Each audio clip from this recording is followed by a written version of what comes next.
سلام به دوستان عزیز، من میخوام بهتون آموزش کتابخانه بیس 64 با پایتون رو بدم که یه کتابخونه که مربوط میشه به بخش رمزنگاری و پسورد و یه دنیای دیگه کلا. خب اولین کاری که میکنیم یه ویژوال استودیو کد مثل همیشه باز کنیم، محیط برنامه‌نویسیمون و سریع کد به نام base.py درست بکنیم و ما اینجا با ماژول بیس 64 رو ایمپورت کنیم که مهمترین داستان ما هست. می‌نویسیم که ایمپورت بیس 64 و یه اورجینال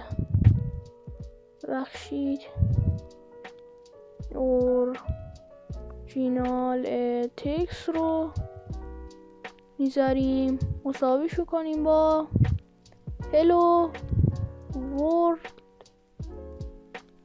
و بعدش می‌نویسیم که این کد تکست مساوی با چی. اینجا ما می‌نویسیم که بیس 64 B64 این کد و می‌نویسیم اینجا این رو صدا میزنیم اورجینال تکست رو می‌نویسیم که اورجینال تکست دات این کد پرانتز باز و بسته دات دی کد بازم پرانتز باز و بسته. می‌نویسیم که پرینت کن این کد تکست رو و این بعدش هم اینجا این کد تکست که خود اصل کار هست که اینجا رو گذاشتیم این رو برامون پرینت کنه که خروجی رو به ما بده و در آخر دیکودد تکست مساویشو کنیم با بیس 64 دات بی 64 دی کد. اینجا نوشته بودیم این کد، اینجا نوشته بودیم چی؟ اینجا دی کد.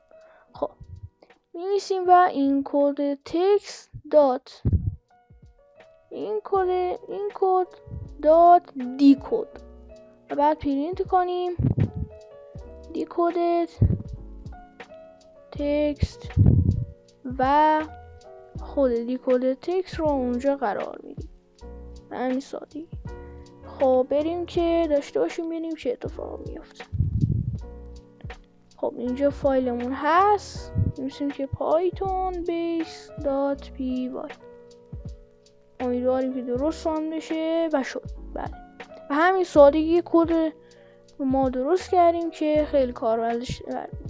خب اینجا این کد تکست هست، می‌بینی که اون خروجی که به ما داده و اینجا دیکود تکست هست، یعنی اون کلمه اولیه که به ما داده.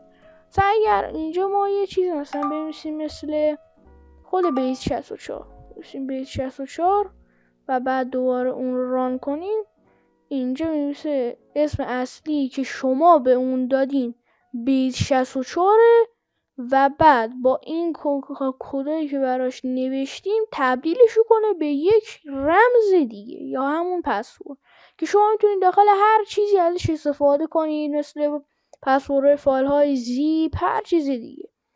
به همین سادگی. لایک و کامنت و سابسکرایب فراموشتون نشه. تا ویدیو بعد، خدا نگهدار.